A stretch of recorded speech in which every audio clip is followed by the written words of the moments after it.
আসসালামু আলাইকুম। কেমন আছেন সবাই? আশা করি সবাই ভালো আছেন। আমিও আলহামদুলিল্লাহ ভালো আছি। আজকে আপনাদের খুব সুন্দর একটা পরিবেশ দেখাবো, আপনাদের কাছে খুবই সুন্দর লাগবে। আপনারা এরকম পরিবেশ হয়তো আগে কখনো দেখেননি।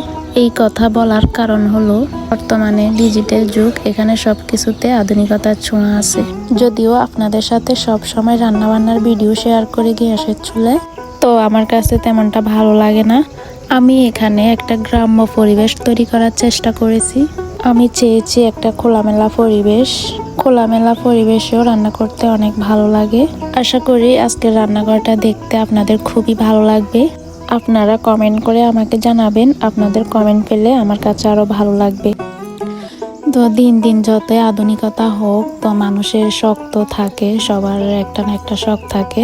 তো যারা মাটির চুলে রান্না করতে পছন্দ করেন, এইভাবে সুন্দর করে কিচেনে আপনি এক পাশে রান্নার জন্য চুলা তৈরি করে নিতে পারেন ইট বালি দিয়ে। তো উপর দিয়ে এখানে টাইলসও করে দেওয়া হয়েছে, তো বোঝাই যাচ্ছে না এখানে খারাপ লাগার কোনো কিছুই নেই। তো বাইরের পরিবেশটাও অনেক সুন্দর, আপনি এভাবে ঘরে বসে সুন্দর করে রান্না করতে পারবেন। তো আপনার জিনিসও ময়লা হবে না, যেহেতু এটা বন্ধুয়া চুলা, উপরে কালিগুলা চলে যায়। তো দেখতে পাচ্ছেন মাশাআল্লাহ অনেক অনেক সুন্দর হয়েছে, রান্না করতেও অনেক আরাম।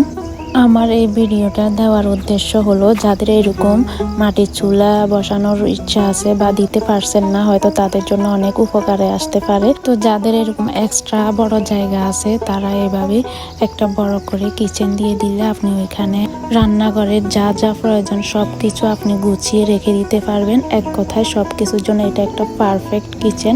আপনাদের আর এক্সট্রা স্টোর রুমও লাগবে না কিচেন রুমে জিনিসপত্র রাখার জন্য। আর এখানে দেখতে পাচ্ছেন কাঁঠাল গাছ। এই কাঁঠাল গাছটা আমার আম্মু ছোট্ট চারা থেকে রোপণ করেছিল, এখন মাশাআল্লাহ অনেক বড় হয়েছে, এখন কাঁঠালও ধরতেছে। তো এখানে মুরগির জন্য একটা আলাদা করে ঘর বানানো হয়েছে। বাহিরেও মুরগিগুলো অনেক সুন্দর করে খোলামেলা জায়গায় হাঁটতেছে।